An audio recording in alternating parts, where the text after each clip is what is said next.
Be late. Mustache. Mustache.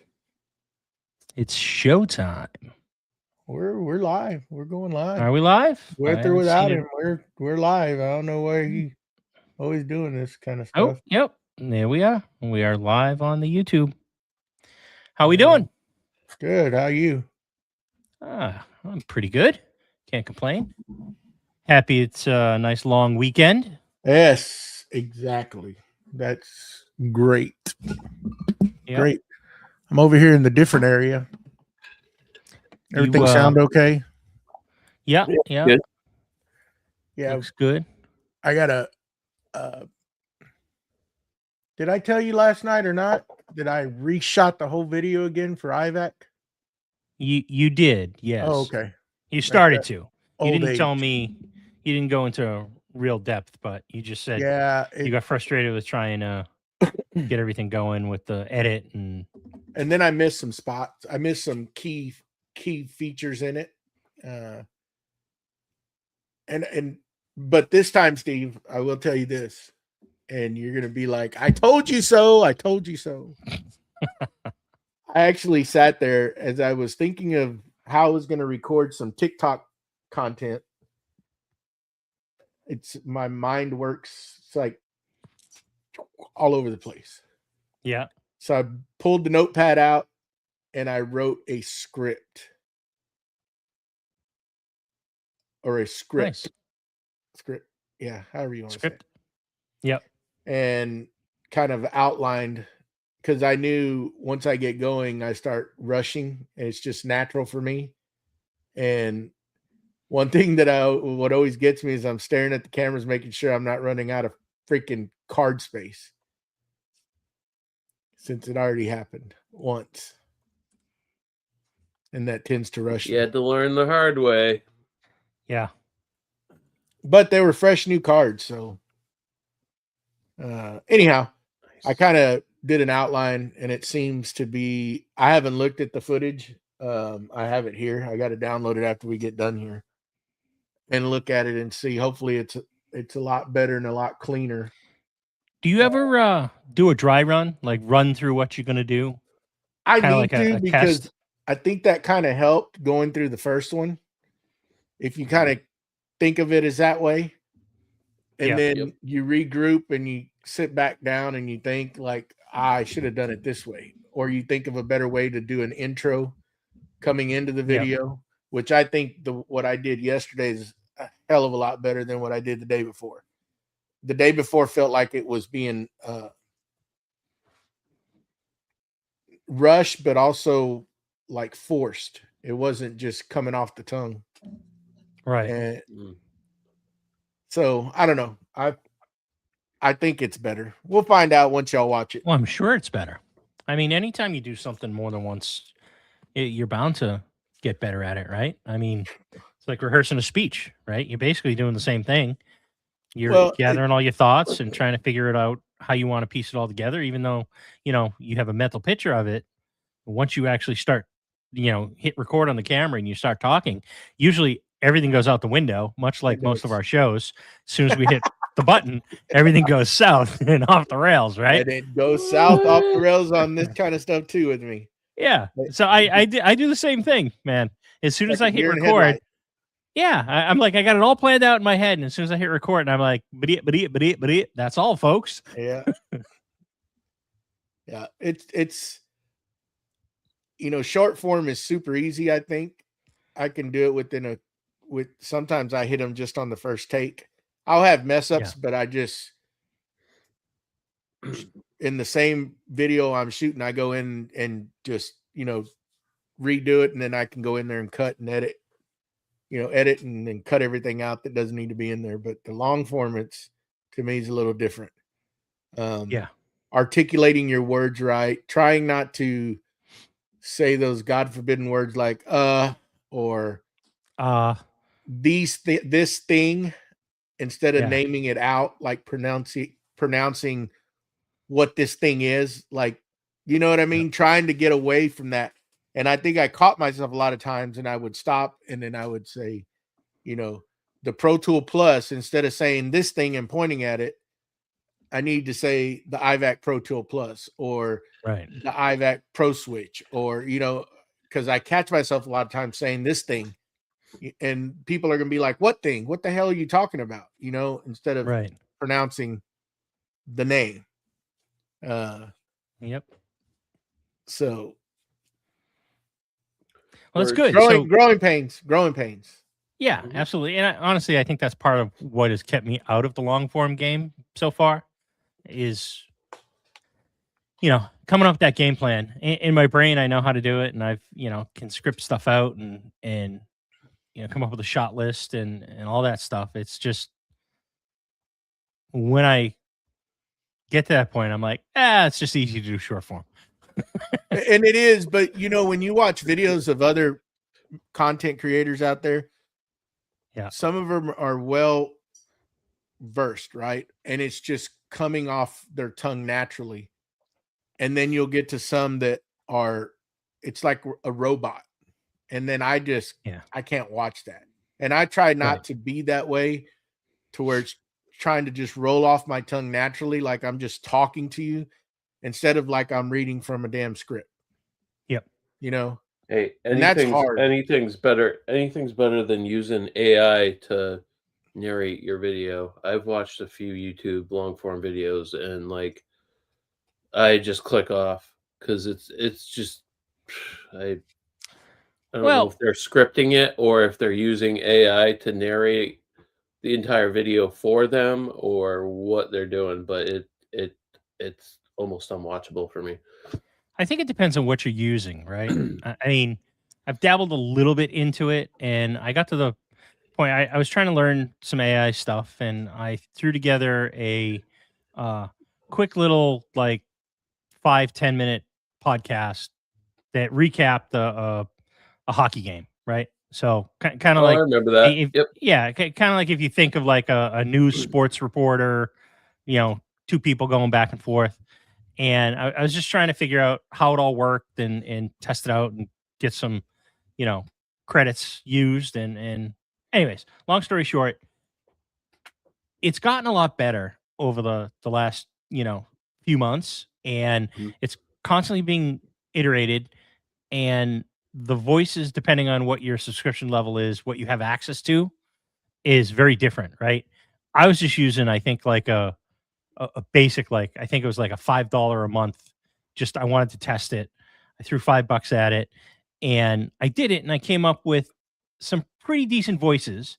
And basically, what I did is I just the way I did it, anyways, is I went to ChatGPT and I said, "Hey, recap this hockey game as if you were, you know, two sports reporters giving a recap, you know, and make a podcast that was like 5 to 10 minutes long." And I did that, and you know, I did a couple tweaks on it and took that script and I took it over to another AI tool that was specifically for voices. And I think it was 11 Labs that I used, and it came out pretty darn good. And you know, there's obviously things that you will tweak and everything the more that you do it. But my point, and it's a long way around saying this, is I think if you're paying for an adequate level for some of these really higher end voice AI tools, I think you can get a pretty decent script, and you could almost do a scripted, you know, voiceover for your long form video strictly using AI. Because if you get to a certain level, and I think 11 Labs, because that's the one I was used to, they now have a tier where you can actually train it to imitate your voice if you want to go down that road. So, like, you would read a bunch of different things and you would train it, and it would literally sound like you. So, if you're doing that and then you're feeding a script into it, you can basically script out your entire voiceover and cut and paste, hit, you know, play, and it'll output your wave file. And then you just drop that right in your timeline for your video, and, you know, give it a watch through, make sure everything is lined up and exactly hitting where you want, and just hit publish basically. I mean, it's not easy to do it all, but I mean, the hardest thing is the video editing, in my opinion. Yep. Yeah, I agree with you there. That's where that's the biggest part is, as you're recording, keeping in mind that you have to go and edit that video, and that you're not going too fast or talking too quick in case you have to cut certain things. Because then, I mean, even on editing software, you can really spread it out to where you can really fine tune it and hit that right split point, if you know what I mean. Yep. Yeah. But not sometimes, like myself, I'll catch myself talking real fast. And then when I go and edit, it's hard to catch that one point in there to chop it without getting like the end or part or the beginning of another where you're talking, you know, and it gives you that awkward little glitch in the video. So when you go ahead. I was gonna say, even though I really think that when you're watching videos and you can tell the change, like the shift, like where they cut it, I think that kind of like keeps you focused on it. For myself, like when I'm watching somebody's video and you could tell like it's just transitioning and you have that little shift in there, I think it's helpful, but not when the audio is not there, not when you can tell like they chopped it but they didn't chop it correctly, so it's a natural flow. Yeah. So let me ask this question, because I'm truly kind of interested, because I eventually want to get into the long form game. And I just kind of keep kicking that can down the road a little bit. But when you set everything up and you go to shoot your video, are you kind of hitting record and going stream of consciousness and just kind of doing one big giant take? Or are you specifically planning out like shots or scenes where you're going to say, okay, I'm going to start by, I don't know, we'll just say I'm going to unbox it. I'm going to do a shot and I'll set everything up where I unbox it and I talk about what I'm doing as I unbox. And then once I get it out of the box, I hit stop and then I set everything up and I do my next shot? Or are you just kind of setting up a couple cameras and saying, okay, action, and you take it out of the box, you're talking about it, and you start talking about the features and everything and why you're doing it, and just kind of go on one big long video clip, and then on the back end take that and try and cut it up and splice it and get it? How do you do it? Man, that's a yes and no and maybe and everything in between there. It depends. I hit record. Yes. Yeah, I hit record. That, it all goes right out the window, much like our show. Yes, exactly. Why do you think I'm so good at it? No, it depends on the type of video, right? Like I'm right now, I'm doing like the intro and explaining the IVAC system, right? So back in the day, yes, I would do that. Hit record and sit there and look like an idiot till I gather my thoughts and then remember that I'm recording and then take off and then have to, I wasn't stopping the camera. Now I try to, but like this video here and what I've learned in short form is, so let me just run you down how I did this. Okay. So in short form, you always try to, like myself, I like starting off with some sort of a hook, right? You're going to come in and just like be in the camera's face. I'm just saying, and just say something like, if you had the opportunity to automate your dust collection, would you do it? Or something, right? To that sense, and do that little spill, hit stop. Right. That's going to be how I bring the video in. And then right after that, I'm going to transition into an introduction. Hi, this is Joey with Steel Blade Woodworks. Welcome to my channel. Today, as you can see, I've got a lot of products sitting in front of me. Yada, yada, yada. Do the spill, introduction, cut. And then I'm going to go in and I'm going to explain, this is the iVac Pro Tool Plus. This is the iVac Pro Switch. All this together makes it do this, right? Just for story purposes here. And then, but like yesterday, it's hard because for one thing is I wish I had something to stop the cameras while I'm there, right? Because I have a camera set up on the side getting B-roll. And then I have the camera that's in front of my face. And it's like, okay, I got to run over there, stop the pocket 3, right? And then I got to go stop the other one because one's here and one's here, and across the table I can't reach it. So I just let it run for this instance, right? Okay. And, and then while it's recording, I'll say, okay, break, and then I'll do the slap so that I can line audio up, and then I'll continue.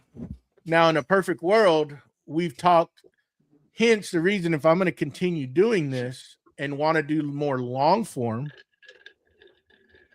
rigging it up to where it's kind of like a studio out there where my files and everything, and everything can be loaded, but also being able to stop recording, right? By the push of a button, if I mess up or I want to restart and go back and redo something, whatever the process may be. Now, if it's a unboxing video, same thing. Start off with the hook, come in, introduce what you're doing. And then if you want to get B-roll, so you can play maybe music and then do a time lapse of unboxing it. And then you get everything unboxed. And then you come back in at regular speed and explain what it is, like what you're going to do, how you're going to put this piece together. And then you start off with another time lapse doing that part, right? Which there's not a whole lot of, the only reason that you're slowing down from time lapse is to explain, because I don't like to do voiceovers. I want to use my original audio. I find it a little harder, and I find myself being rushed when I do voiceovers. Have done them, and I don't like doing them. So I'd rather use my own audio, and then I can time lapse. Like, let's say we're putting a bandsaw together or something, one of those small bandsaws. You're going to set the box up, explain to them what you're doing, time lapse, unbox it all, and then stop the time lapse, and then come in with your own voice and explain all the different parts, everything that's in the kit, whatever in the package, and then tell them, okay, I'm going to start doing this, and then hit time lapse again and just go. And then you could just play some soft music. And if you want to bring in the sound of the wrenches turning and all that kind of stuff, it's up to you. It's your creativity. Sure. Are you following me so far? And it's time lapse, and you're not having to do any kind of voiceover. And I think, in my opinion, I'd rather sit there and watch somebody do that in time lapse than have to listen to them talk when they're doing something like that, because I can visualize and see what they're doing. They're putting it together, and I'm not getting interrupted by them having like, okay, I'm going to take this piece of angle iron, if you're putting the frame together in this angle iron, and use this M3 bolt or whatever the hell they're going to say. I don't need somebody to explain that. You can visually see that. Just on the key part, stopping and actually talking and explaining what you're doing, and then continue on that way. Now, and again, I'm going to go back and say it depends on the style of video you're doing. If you're making cabinets, it's a whole different, like if you're making something like that's a whole different ball game, because there's a lot of explaining.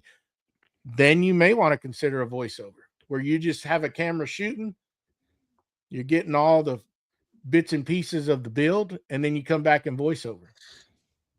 So when you're planning all this out and you're like you're doing the iVac video, have you already thought ahead about B-roll and your sound design for the video, or is that all something that you'll shoot your actual video and then take it in to edit it and then say, oh, I need to go back and I need to do B-roll of this so that I can do a close-up.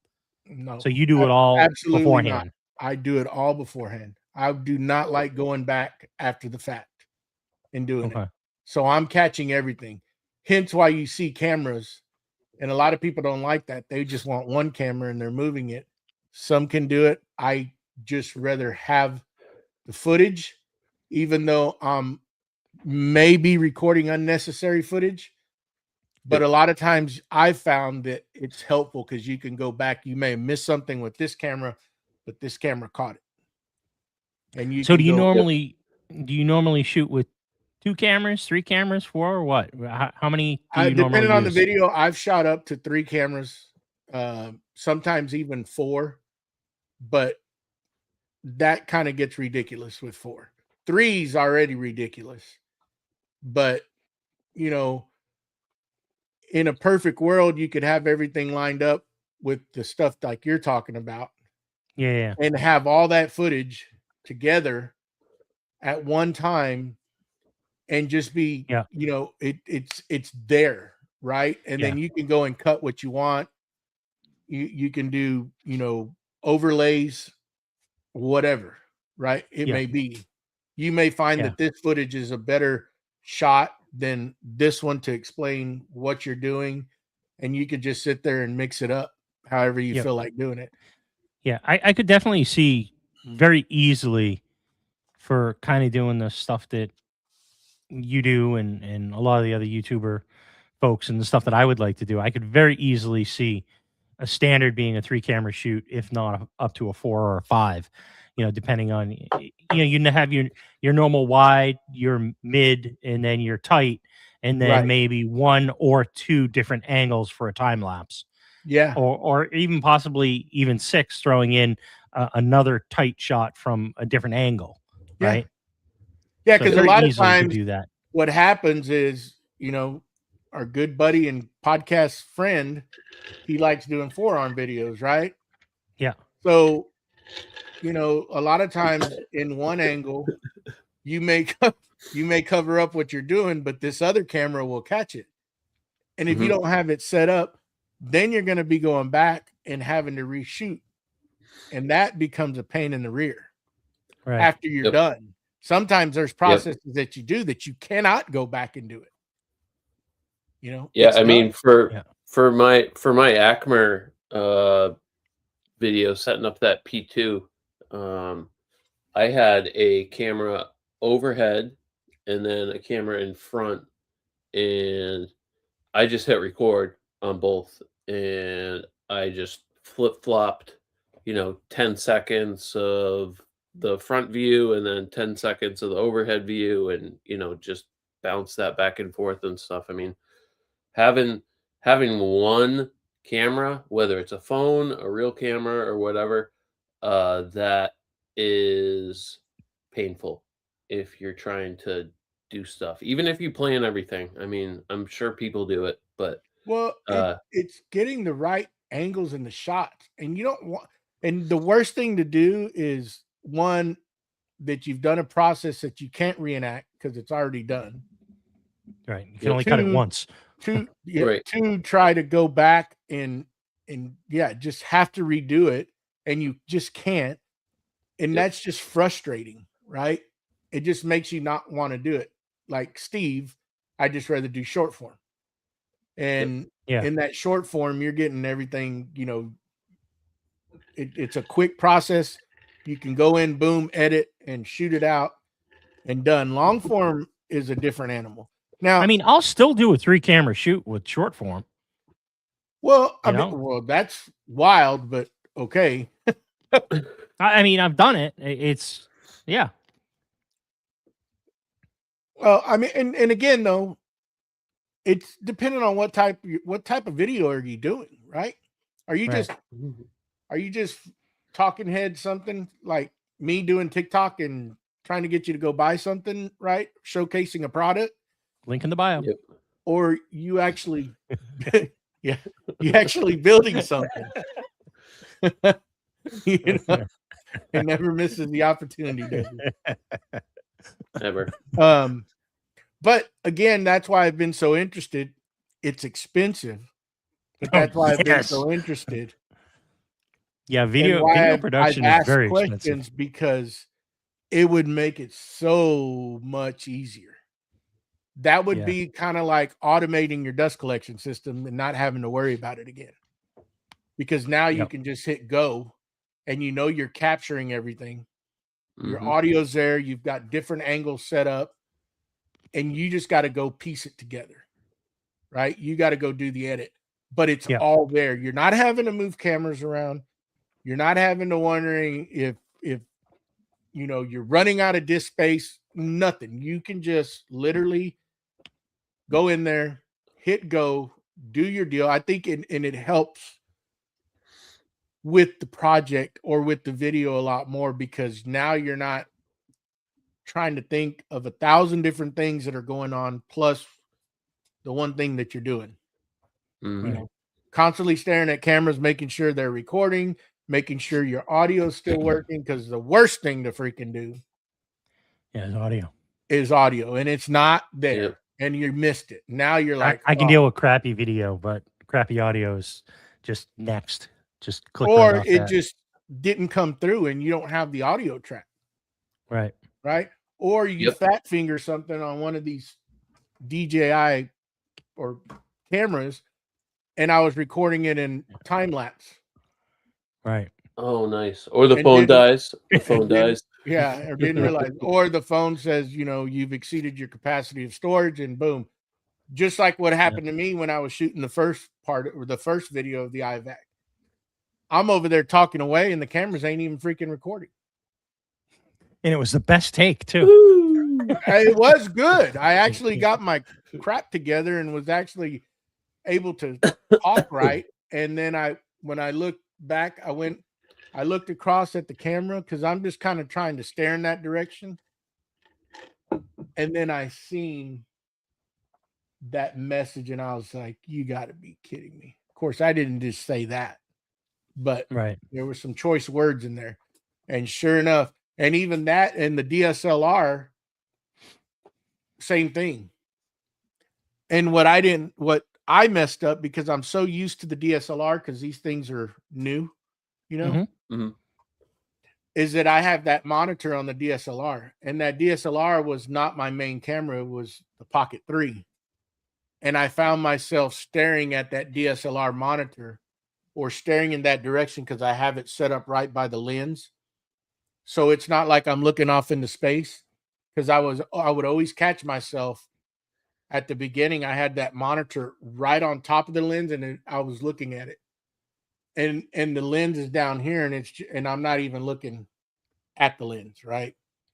That's another thing, is learning whatever camera you're talking at, or that you think that your main camera, that you constantly look at that, even though that you may not use that footage that it's recording. It may be the side camera, but you're still making contact that way, in case you do have to use it and the side camera didn't catch it, or any of the other cameras didn't catch it.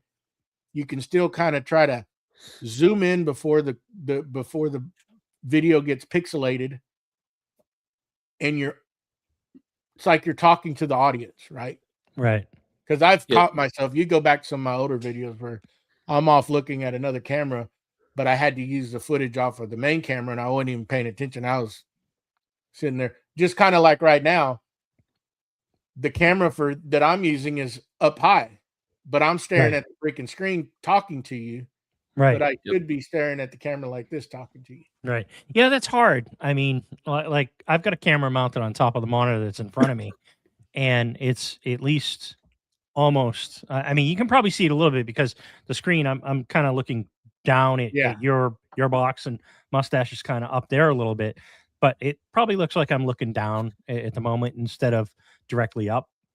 Yeah, but for you, the way you have it is still fine. Yeah, it's okay. Me, you're catching the brim of my hat. Right.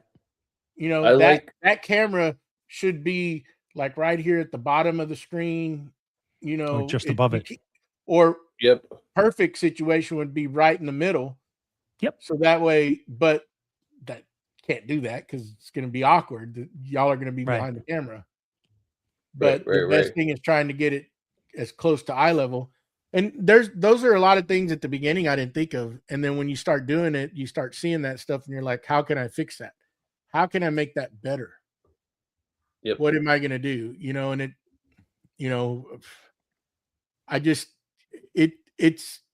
it costs money. And not really. I shouldn't really say that. No, you just need to be creative how you set it up. Yeah. If you want to be lazy, it costs you money. I remember. I don't know about lazy. I remember Jay Bates had his shop tour when he moved into that newer house, probably 3, 4, 5 years ago. The one where he had like the elevator in the back. Yep. But he showed his I think it was a DSLR camera, but he had a little output monitor on it, and he took like a 5-gallon bucket, filled it with concrete, and just put like a pole in it, and that had his camera, and then I think the screen was right next to where the lens was. Yeah. And like he could just wheel that around wherever he needed it, and like that was a interesting like setup how he had that. I like that. I think that's like a staple in the community because Jason uses that same. Yeah, I think he took the plans from Jay. Yeah, I've seen various makers with that same thing. Whatever. Yeah. Which it's fine, and some people have just got it down and they know how to do it, and I guess it depends on you. I don't know. Everybody's different on how they like to shoot video. And it's a learning process. I mean, you learn something every dang time we do it. And, you just got to jump in there and do it, Steve. Yeah. And then see what works for you. Yeah. Eventually I keep kicking the can down the road a little bit, but I've come up with a few different video ideas that I want to do. And, I tried some with some smaller cameras and everything, and they didn't quite come out how I wanted. Like I did like a 3-camera shoot of me assembling the Viper chairs that I got. And out of it, there was really only one angle that was usable. The other 2 were slightly off. And it was hard because, I was trying to either use like older iPhones that, weren't my primary phone, and trying to frame things up. And then I had like a DSLR, and then I had one of the DJI Osmos, and it just, the DJI Osmo is the only one that kind of really came out because it was on the gimbal and it could move back and forth. And I think that the DSLR worked as well, but I found that as I was assembling it, I was kind of in the way of the shot. It was kind of almost like, taking a video over the arm, right? You think you're trying to get everything just right, and then it looks great on camera, and then you actually try and do something and you realize you're blocking half of what you're trying to see, right? So and then my overhead shot was just slightly off enough where it wasn't really usable. So I never really did anything with that. And since then I've been trying to go a little bit different path and get away from like the cell phones and the smaller stuff. I still love my DJI Osmo Pocket 3. It's awesome, and I use that for a lot of my short form content. But as I get further, or I should say closer to coming up with a full length video, long form, I'm kind of trying to lean more towards the digital SLRs or the video production style cameras. So, interchangeable lenses is really what I'm trying to say. So I can vary different things. I think you and I are going to push each other to do the Black Magic stuff. I can see it coming.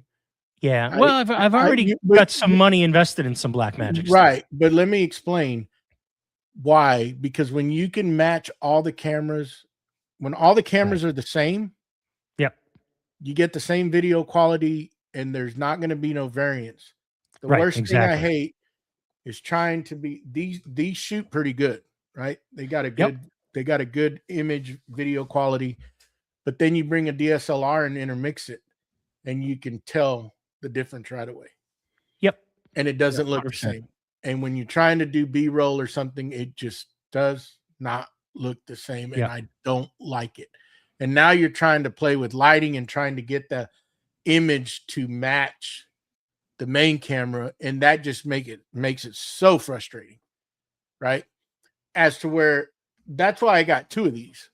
You know, if I had a third one, even great, because that DSLR would just collect dust.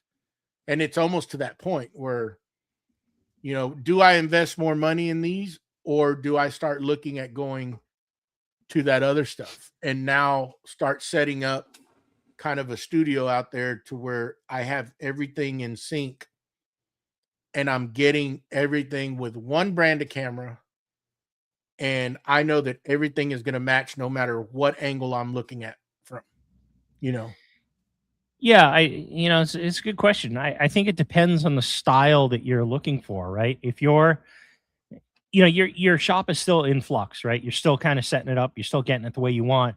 But I can see once you're a little bit further down the road and you've got everything in its place and you've got it all set, I can see it very easily being made into a studio type setting, right? You might be able to take, some of those smaller Blackmagic cameras and set up a remote and that be your main time lapse video, right? And you might have 1 or 2 of those, and then you might have 1 or 2 that you can move around on, like those stands, like the J-Bait stand, or like I'm using the iFootage stands. They're very similar. It's basically a monopod with a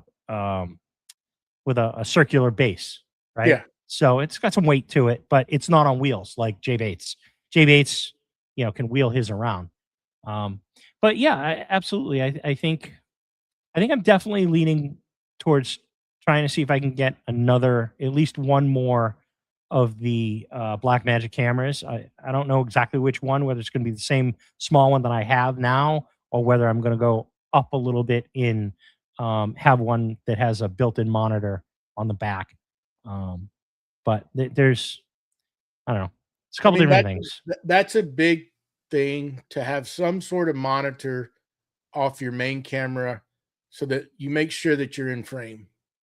Right. How many times at the beginning when I did this that I was out of frame or just wasn't, but I was forced to use that footage because I had no other footage. Right. Right.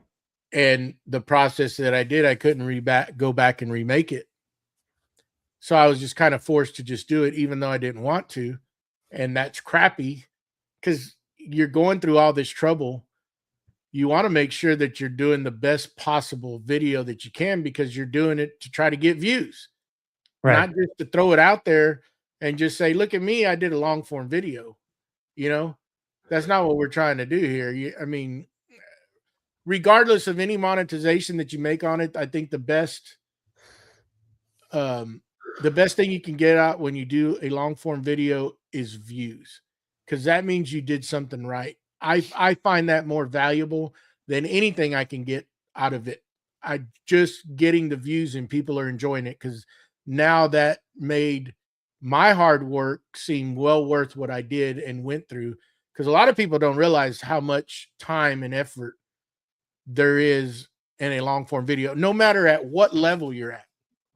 Yep. It takes a lot of work to do it. And to sit there and follow through from the beginning to the end, by the time, and then make that decision like I did and say, I'm trying to produce a good video now. Right. At the beginning when I did it, that was just like, let me get one out. I just want to get it out. And then you're sitting there, why am I not getting views? Well, that's why you're not getting views, because you just wanted to get it out. Just getting it out. So now you got to take a step back and you got to try to figure out camera angles, make sure everything's in sync, because people want to see that I think is a big driving force. When people can see good quality, good audio, they may forgive you a little bit on the video, but the audio, forget it. Yeah. I mean, essentially what you're doing is you're shooting little mini movies. Mm-hmm. You know?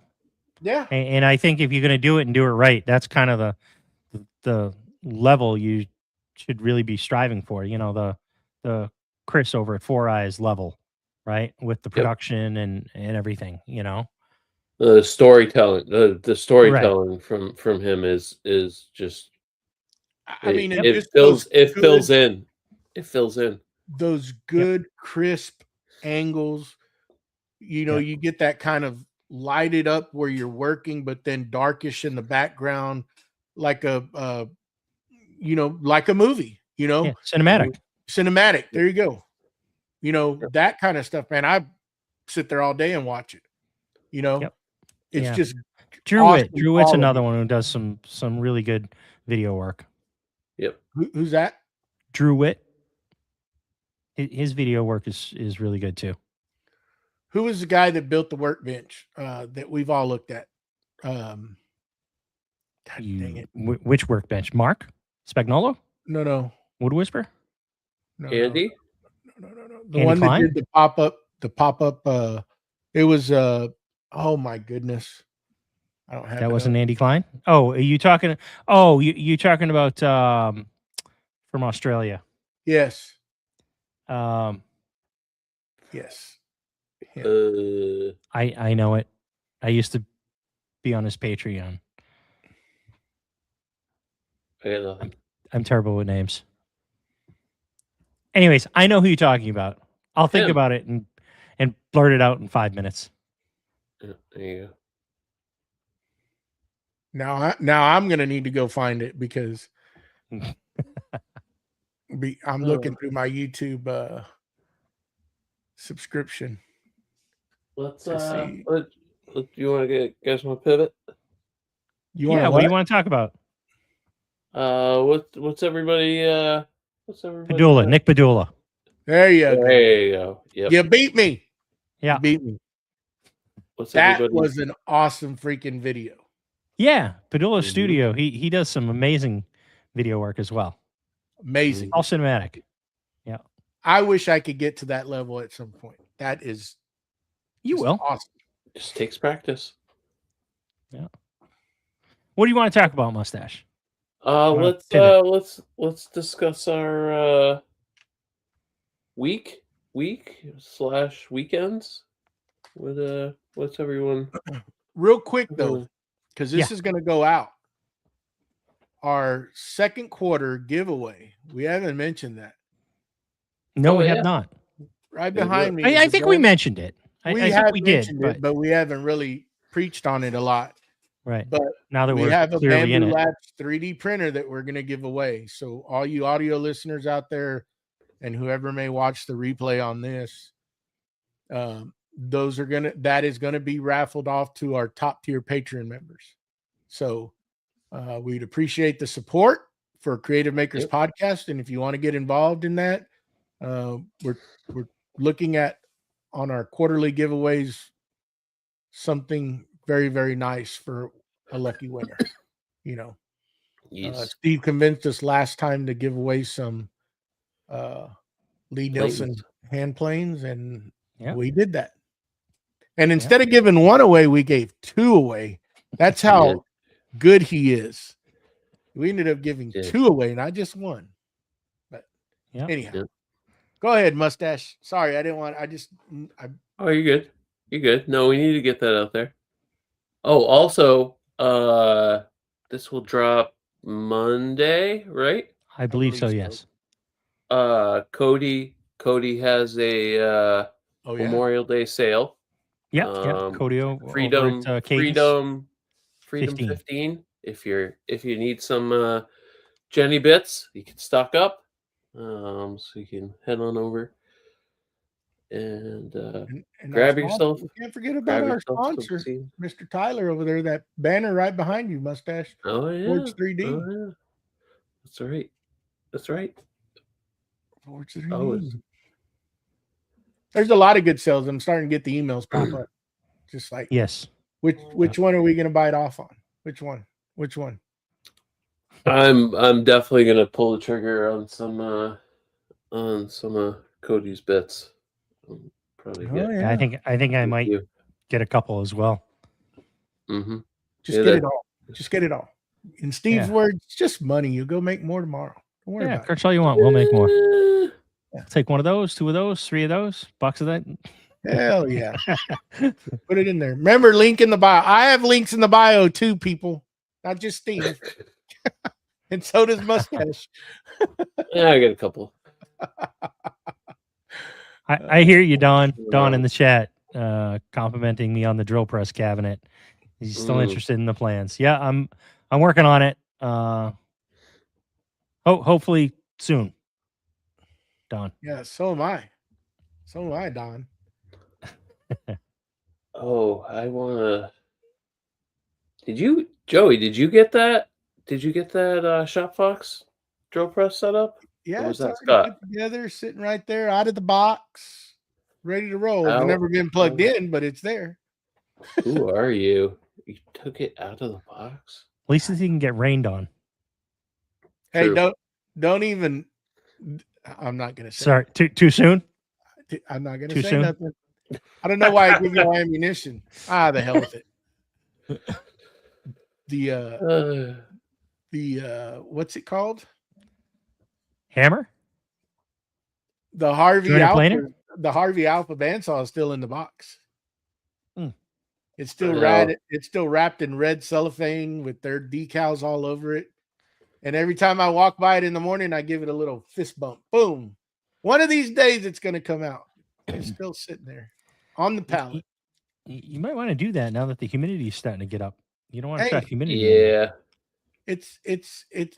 I don't have to worry about that one. It's all got the nickel plating. Okay. Oh, the top. No rust. The nickel plating top. Everything is nickel plated on that one. Is it? Even the wheels. Oh, really? I believe so. If I read it right now, you're gonna make me look it up. Yeah. Or you could just take it out of the box and look. Oh, whoa, easy. Too soon. Open it, but I could have sworn I was like, oh, really? The wheels are nickel plated too. By the way, they're having a hell of a sale too right now. Are they? Yeah. I think Dust everybody's having collectors sales. for a dust processor. I think I got an email today or yesterday about something alpha, because their table saw is alpha also, I believe. Yes, their alpha line. Yep. And yeah, that bandsaw is on sale too. Go figure. You gonna return it? I should, right? I hadn't taken it out of the box. Probably won't take it back at this point. Yeah. Probably cost you more to ship it back. Killed in freight. Yep. The wheels are all nickel plated as well. Nice. Everything's that's what, 14 or 18? That is a 615 Pro, which is a 15-inch. 15. 3 horsepower, Yeah, 15. Yep. Everything, even the undercarriage, all the your wheels and everything too. The trunnions, it's all nickel plated. Yep. Oh wow. Nice. Is that the one that's got the big eye fence on it? It's gonna have it because I ordered it separate. Oh, it doesn't come with it. It's a the eye intelligent one, the Mac Daddy of the bandsaws. Oh, the one with the AI built in. Yeah, that comes with the big eye fence. The craziest bandsaw ever. Which that thing is, I'm telling you, if you get one of those bandsaws, that big eye fence is, just looking at it, the quality, and it's freaking, that's nice. Really, really nice. I can only imagine. It almost makes me want to buy the fence for my saw stop and put it on there. And just, if I have to drill, I have to drill, because that fence, I'll know more once I put it on the bandsaw. I'll know. And use it. Excuse me. Yeah.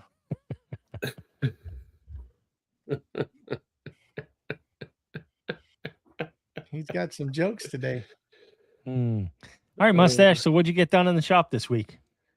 What did I get done in the shop? Let's see. My 220 is hooked up for the planer and jointer. I'm in the process of finishing the last leg of the dust collection. I'm almost thinking about taking the CNC out and getting it set up. What?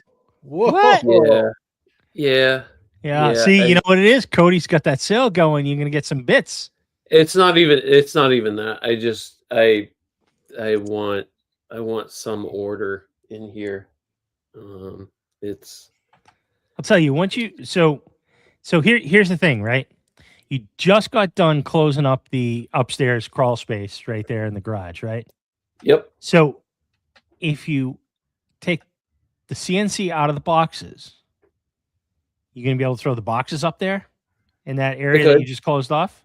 Okay. Yeah, I could. I was probably just gonna disassemble them and throw them out, but I could keep them.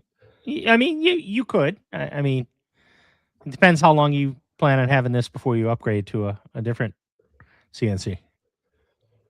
True. I mean, this is a 3x4, so Right. Which yeah, I think I mean, honestly is a perfect size. if You know, anything, I just upgrade the controller, because that's the Billbotics. Okay. But I mean, Yeah, get I'm yourself a gonna red line. eventually maybe. I mean, I'm in no hurry. The Billbotics will work completely fine for what I'm gonna use it for in the beginning, because I'm still a noob. I've never run a CNC before, so yeah, we're gonna have some learning, and you know, it gonna break some bits. Hopefully you don't, but yes, you will probably. I'm sure I will. I'm We all sure I break will. them, even when you think you have everything figured out 6 months or a year down the road. Stuff still happens occasionally. Yep. Yep. But Yep. yeah, I do need to go and grab some MDF. I might get, I don't know, I'll probably need 2 sheets, because I'm gonna do the base on top of the table and bolt the CNC on the corners to that, and then my wasteboard will probably need to be a second sheet. So hmm yeah, I'll get a. Are you planning on doing like a grid system of bolts so that you can have a removable, changeable wasteboard, or are you how are you planning on attaching your wasteboard to your tabletop? Are you going to do I like threaded inserts or I what? don't know if I'll do threaded inserts. Maybe. Honestly, Steve, I'm not even there yet in my head. Think about that before you go out and buy everything and do your thing, I because have to walk around a you know sheet of how 4x8 MDF. yeah, because those things are heavy. Oh, But that's fine. in either event, you know, figure out how you're going to do your tabletop. If you're going to do something like a laminate top, or you know, put Formica on it or something, you know, you're going to use just MDF for that tabletop, or are you going to do something like melamine, or are you just going to do like some form of a, you know, plywood and then put laminate on it and then put your spoil board on top of it? Well, you got a tabletop on that bench already, don't you? Yeah. Oh, you Yeah. do? Yeah. What did you do? I mean, it's just ply. It's just plywood. Okay. But I got 3. I think I got 3 coats of poly on the top. So Oh, okay. All right. What size is that tabletop? Do you remember? I don't. I know it will fit the CNC with a little room, Well, what's the because footprint of the CNC? working area is 3x4. So it's probably 4 by 5, 5.5. Yeah, I think Scott said it was about 54 or 57 wide with the feet and everything, Okay. So roughly. 57 wide and probably I think 48, I'm 50 deep. I think I'm 4. Yeah, I think I'm 4 foot deep on the tabletop. So Well, is it which way is the 4 foot, the width or the length? Width. So no, width is I think my width is about 60 and change, maybe 62. right. So you can get away with so if you were to cut your MDF, let's just say 60 by 48, that would fit the CNC on top of it. Yep. So I'm trying to get at is get them to cut it at the store for you, so you don't have to manhandle that. Joey, I got a truck. Come on, dude. I know you got a truck. I'm not saying you don't have a truck. What I'm saying is, if you get them to chop it down there, it makes it more manageable for you. There. Oh, I'll grunt it. Whatever. He's still young. He's younger than us, Joey. Okay. I know you've got the equipment to do it. I'm not trying to say that. It's just it's a free service. Have them chop it for you. Work smarter, not harder. You can fine tune it when you get home. That's all I'm saying. Oh, I can even bring the track saw to there too. Do it myself. Again, I hate waiting for it. Gonna have to wait for them. Equipment to do it right there, and you don't have to take a track saw. Yeah, whatever. We'll figure it out. So what else did you get done in the shop? Anything else? I am stuck with the rotary on the laser because I can't find the little 6-pin cord that came with it. Might have to I looked on their website. They don't sell just that cord. So I might have to figure that out. Because I don't think that rotary will work. It's got to be in your office. Didn't you have that rotary in there? Joey, I've looked everywhere. The 4-pin cord for the rotary I have. The 6-pin cord that came with a laser is what I can't find. So you still have the boxes? Is it in the box? I do. I looked in 2 of the smaller boxes. I mean, I have the big box that the laser actually came in. I doubt it's in there, but I have everything. I have the lenses. I have all the random parts and stuff that the laser came with, and that cord is not with them. So either it did come, and I even went back and looked at my video footage to see if it was like in the shot and I actually had it, and my camera was not shooting where I took all that stuff out of the box. So I'm not sure. I'm not sure if that cord even came. I bet it did, but yeah. Usually those cords are with the rotary. There's 2. It actually came with 3 different cords because that rotary will work with different brands of lasers also. But there's a connector that goes off one of those from the rotary to the laser itself. Yeah, because I still owe them content, and I need that rotary to be functional in order to do that. And maybe you need to reach out to them and say, "Hey, I don't have this cord. I need this cord. Send it to me." I will. Yay. A mess over here. What about you, Steve? What you got? Honestly, I haven't spent a ton of time in the shop this week. I really haven't done much in the shop this week. I had some other stuff going on outside of, work and, but yeah. So the only thing I'm really got going in the shop is, still trying to figure out what I'm going to do for dust collection. As far as how I'm going to rig it all up, whether I'm going to use the flexible hose for now, or whether I'm going to get some more rigid, clear plastic pipe, or the PVC drain pipe, or whatever. But I did get today. It showed up. I got one of those plastic round ball type fixtures that will kind of rotate, so that the hose will kind of, I'll have to mount the hose in the middle of the CNC above it, the table, and the hose will kind of, be able to rotate a little bit in it. So I got that. I got to figure out exactly what I'm going to do. I might do a video on Mustache.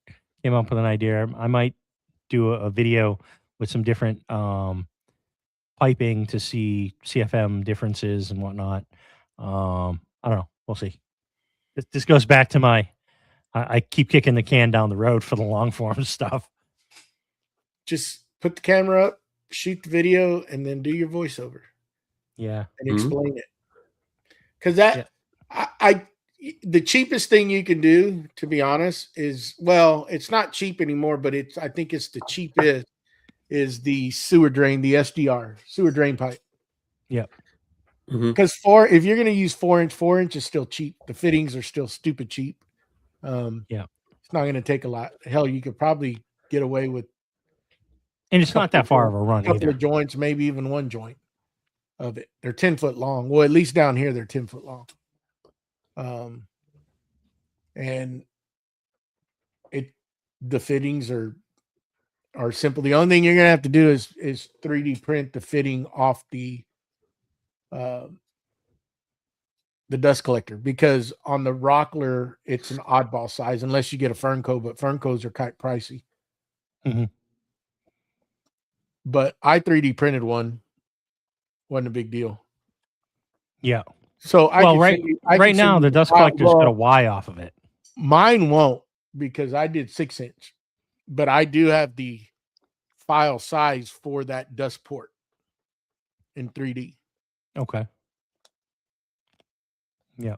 And then you could just reduce it down to 4-inch from there. You could do another, you could print mine, then mic my 6-inch, and then reduce, just put another fitting in there. So when you got your dust right, it didn't come with a Y that fits on that? Yeah. Oh, it does. So I've got that on there right now. Oh, okay. Yeah, the Y wouldn't work in my application. It just wasn't right, because you were going to 6. Yeah. Right. And the angle was not there. Right. And I wanted to use 6-inch because I have it. Yeah. Which again, it's yet, I mean, I got good suction and nothing sealed up yet on it, which I was quite surprised how good it was. But once I seal everything and actually make it permanent, I think that CFM is going to go up. But that's going to be done after I get all this other stuff taken care of. Right. Then I'll attack that side of the shop. Yep. Because I'm real anxious to get that Avid back going again. I got some stuff that I want to do, and I want it to cut it out for another project. So a lot of stuff to get done. A lot of stuff. Yeah, I got a ton of stuff to get done too. I think the next big project on my plate, is I got to finally take care of these workbenches, and I got to get some proper workbenches in here to do what I want to do, because I think that's holding me up at the moment with the pitch and the guitar stuff, because I just don't have a dedicated workbench space area to finish the guitars that I've got in process. So I think that's the next big thing. So are you going to build them, or are you just going to buy them and put the tops on them? Well, so I've been thinking about that. I've got a the plans and everything for a couple different workbenches that I want to build. I currently have a smaller workbench top that I got off a marketplace. It's just the top, doesn't have legs. It's not the best, but it'll serve the purpose for the moment. And it's actually smaller than what I was going to build there. So I haven't really figured out whether I'm just going to build a base for that and put that top on it, or whether I'm just going to, if I'm going through the pain of building the base, I might as well just build the base and put the top I want on it, right? Mm-hmm. So it's not going to be that much more work. Yep. So I'm trying to a top with dog holes to hold stuff, or just a flat surface. I'm thinking more of just a flat surface. I'm trying to figure out if I want to put vices on it and what style of vice. I think what I might end up doing is I might just end up doing an end vice, kind of, I don't know. This is part of the problem. I'm kind of overthinking it. I need to just build the top and kind of start doing my thing and then see how it evolves. Maybe I build an intermediate top and work with it for a little while and then figure out exactly what I want after using it for a while and then just redo it. Yep. Maybe I will just take the top that I have, and even though it's smaller, just kind of use that. Just build the base. Because the other thing I want to do is I want to build drawers and everything for all the guitar specific tools under that bench. So we were chatting offline, and I think I showed you guys some of the drawers and everything. Stu Mack, a company who sells a lot of guitar luthier equipment and stuff. They came out a couple years ago with like the ultimate luthier's bench storage cabinet, or tool cabinet, actually, not bench. And they gave everything away for free. It's like really decent plans, and they went so far as all the tools. Obviously, they sell all these tools. They came out with all the DXFs so that you can just load them right into your software and cut them out on your CNC for the drawers, so everything fits in there perfect. Nice. So I might end up doing that in as the under table storage, the under bench storage. So maybe I'll work on that this week and try and figure out exactly what I want to do. But that's it. That's all I got really going this week. Yeah. Well, I already explained what I got going on. Yep. Just got to get that over with. Get all that behind me so I can move on to other stuff. I really want to get this dust collection figured out for the CNC, because I got a couple things I want to do with the CNC. I haven't really been using it. So I want to get that back up and running. Well, hell, I mean, the put your spiral flex pipe in for now and see how it works for you. And then if you feel it's not working right, then you can upgrade. Yeah. Yep. Yeah. It's basically, it's already there. I just the only thing I have to do is just attach it to the ceiling. So it, I mean, you have it already. Just use it, utilize it, and see what you're going to see, what kind of CFM flow you're going to get through it. And if it works, it works. If it doesn't, then now you know what you need to do. I mean, for that short a section, Steve, I don't think it's going to make much difference. Yeah, I don't either. That dust collector's too strong. Yeah. It'll overcome it. You may not get optimal collection like you would if you ran. I'll tell you what, man. I was using a dust extractor. It's going to be with a 2-inch hose, or inch and a half hose, whatever it was. Yeah. It's going to be 1,000 times better. Way better. And that worked decent. The only thing that really didn't work well on was really deep cuts, and if I was flattening something. Mm-hmm. Yeah. Just couldn't keep up with the flattening. Well, what size dust boot Or what size connection do you need to hook to your dust boot? I already got it. It's 2.5? I think it's a 2.5, and I 3D printed a I think it's 2.5 to 4. Oh, okay, gotcha. Perfect. Yeah.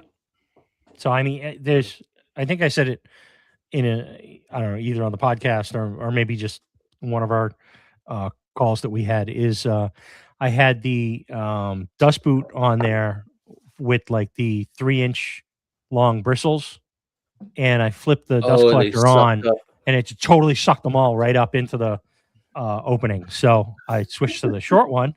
I think those were only 1-inch, those bristles, and left a little bit of room. I mean, it's going to be more than enough suction, I think, on this thing. Yeah, yeah, I agree. So, well, cool. Well, what do you say? You want to put a pin in this? Yeah. Yeah. All right. Thanks everybody who's hung out with us tonight. It's kind of a little notice, but a good conversation. Yeah. It's always great hanging out with you guys. Yes, sir. It is. But I'm ready for a snack. We are doing a podcast this Sunday. Yeah. Right? 8 p.m. Eastern, 7 Central. And we are going to be talking about shop maintenance. Yes, sir. Shop maintenance. So if you don't have plans and you're not traveling for the long weekend, we'd love to have you come hang out with us and ask some questions in the chat, be a part of the conversation. And unfortunately, unless you watch this tonight or tomorrow, you probably won't hear this until Monday. So if this gets to you Monday, well, hope you had a great weekend. Yeah. Yes. So we good. We're going to end it. See So, everybody good night, later. everyone. See y'all Sunday. Good night.